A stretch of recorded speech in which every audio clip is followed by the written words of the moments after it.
population lived in the town of Twin Rivers, and a few in Wolverine Falls, a settlement a little farther upriver.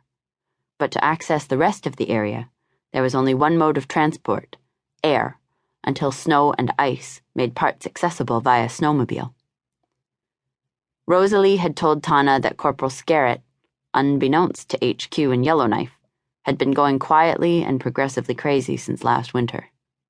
"It was the near 24/7 darkness and cold that did it," said Rosalie, followed by the incessant sunlight of summer combined with black fly swarms that had made him insomniac and driven him totally over the top.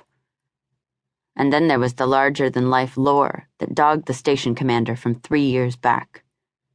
Sergeant Elliot Novak. "He's still out there, in the woods," Rosalie had said. "He's gone bush. It's the white man cops," she'd said. "This place messes with their white man heads."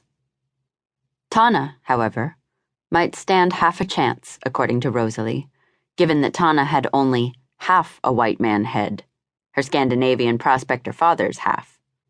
Her mother had been Dogrib, a people of the Dene First Nations from the shores of Great Slave Lake, and because of it, Tana spoke North Slavey, which is probably why she'd been given this accursed outpost, even though she was pretty much still a rookie. That, and no one else seemed to want it. Strange things, Tana thought as she stared at the reality dating game show on TV, are done in the lands of the midnight sun by men who moil for gold or diamonds. The bachelor on the show held a box containing a massive solitaire diamond as he approached the two final, shivering contestants. Onto which finger would he slip that sparkling stone? Both women appeared as though they might faint, awaiting his final choice. Tana stilled her spoon as the camera panned right in on the diamond. The hard gem winked rainbows. The enduring symbol of love. Her eyes suddenly grew hot as her own little diamond ring that she wore on a chain under her uniform seemed to burn against her skin. Her jaw tightened. It was a farce, that shit. A marketing coup, if ever there was one, eternally linking a cold, hard stone to love, and guilting every man into buying his woman one. Why was she even watching this crap? Because it was on TV, that's why.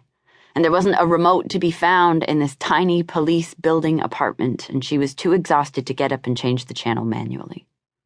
Plus, it did have that voyeuristic, salacious thing going on. The voiceover was saying how this solitaire was as pure as the cold Canadian tundra from whence it was mined. "Now that, right there, is another marketing coup," she said to her dogs. Toyan cocked an ear, but Max didn't bother. Diamonds were expensive to mine in the frozen north. The terrain was vast and inaccessible. Labor was expensive. Yet the stones that came out of this tundra had to compete on the same global market as diamonds that were produced far more cheaply in places like Africa, India, Vietnam, or China, so local entrepreneurs had sought ways to add value to the Canadian gems. The result was a government mandate that 10% of all diamonds mined in the Northwest Territories must be cut and polished here, instead of being shipped to India, which processes about 80% of the world's diamonds. This had brought jobs and a huge diamond-related industry to Yellowknife, Tana's hometown on the shores of Great Slave Lake. Sambake, the money place, Yellowknife was now called.